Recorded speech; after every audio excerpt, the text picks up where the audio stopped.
Selamat pagi Bapak Ibu yang terkasih dalam Tuhan, Shalom. Ya, pagi hari ini tetap semangat saudara. Kita akan terus berjalan di dalam tuntunan Tuhan, penyertaan Tuhan.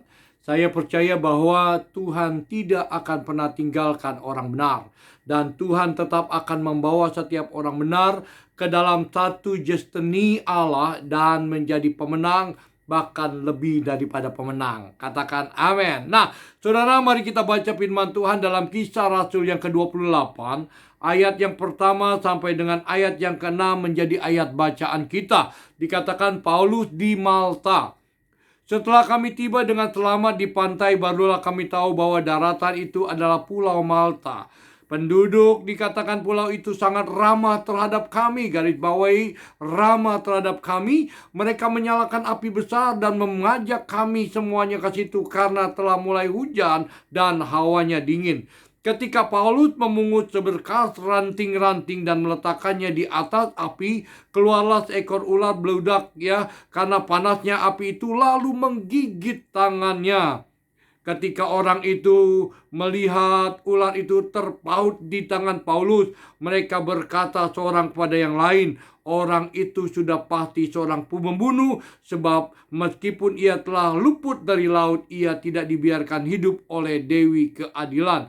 Tetapi Paulus mengibaskan ular itu ke dalam api dan ia sama sekali tidak menderita sesuatu. Namun mereka menyangka bahwa ia akan bengkak atau mati rebah ketika itu juga. Tetapi sesudah lama menanti-nanti, mereka melihat bahwa tidak ada apa-apa yang terjadi padanya. Maka sebaliknya mereka berpendapat bahwa ia seorang dewa. Nah, Bapak Ibu yang terkasih dalam Tuhan, pagi hari ini saya ingin berbicara soal kepribadian seseorang, saudara. Ya, kita tahu bahwa kisah ini di mana Paulus pada saat itu, saudara, mengalami beberapa hari lamanya kandas kapalnya, saudara, dan hampir mati, saudara. Nah, puji Tuhan akhirnya dia sampai, saudara, ke Pulau Malta, saudara. Nah, ternyata ketika mereka sampai di Pulau Malta itu, Alkitab katakan di awal sudah jelas sekali. Mereka sangat disambut, penduduk di situ ramah-ramah sekali. Mereka menyalakan api dan membuat api supaya mereka yang tadinya kedinginan menjadi hangat karena sudah ingin turun hujan. Tetapi tiba-tiba, saudara, orang-orang yang ramah itu yang tadi dikatakan di awal, saudara, ketika satu saat Paulus sedang mengangkat ranting-ranting untuk dinyalakan, tiba-tiba ada seekor ular beludak, ular yang beracun pada zaman itu, menggigit tangannya, saudara. Menggigit tangannya, saudara. Dan ketika ular itu menggigit, saudara, ingat sekali lagi, ternyata, saudara, dari orang-orang yang ramah itu mulai berpikir hal-hal yang negatif tentang kenapa Paulus digigit ular. Begitu, saudara. Makanya mereka mulai berkata begini, dia ini pasti adalah orang pembunuh, dia katakan. Mereka sudah lepas dari laut, dia katakan, lalu kemudian dia digigit ular, Dewi Keadilan tetap ingin membunuh dia, saudara.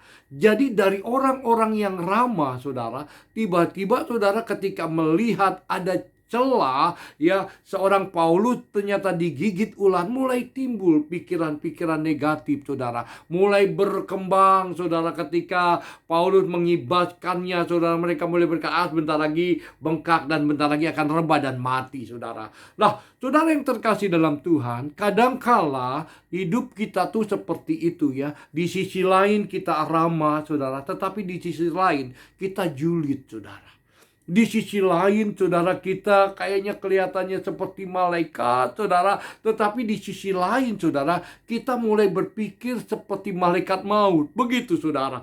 Nah, saya katakan ini penting buat setiap kita pagi hari ini. Alkitab katakan, saudara, pikirkanlah perkara-perkara yang di atas, bukan perkara-perkara yang di bumi. Selama kita hanya berpikir perkara-perkara yang di bumi, saudara, maka engkau akan bisa berubah kepada seseorang, saudara. Ketika engkau melihat kesempatan untuk berbuat baik, engkau bisa berpikir baik. Tetapi ketika engkau melihat sesuatu kesempatan untuk berpikir jahat, engkau bisa berpikir jahat. Tetapi ketika setiap kita pribadi lepas pribadi punya pikiran pikiran hanya pikirkan hal-hal yang di atas. Saya percaya saudara, pikiran yang di atas selalu selaras dengan pikirannya Tuhan. Karena Alkitab katakan dalam Roma 8 ayat 28, apapun yang terjadi dalam hidup kita, Alkitab katakan kita tahu sekarang bahwa Allah turut bekerja dalam segala sesuatu untuk mendatangkan kebaikan bagi orang-orang yang mengasihinya. Jadi apapun yang terjadi atas orang saudara, ya, apapun yang terjadi atas diri seseorang, saudara, ayo kita belajar berpikir yang positif, saudara. Karena segala sesuatu Tuhan izinkan terjadi dalam diri orang itu, saudara, untuk mendatangkan kebaikan. Karena itu, pikirkanlah perkara-perkara yang di atas, supaya kita bisa berpikir hal-hal yang baik untuk orang-orang di sekitar kita. Selamat pagi, Tuhan memberkati kita semuanya. Shalom.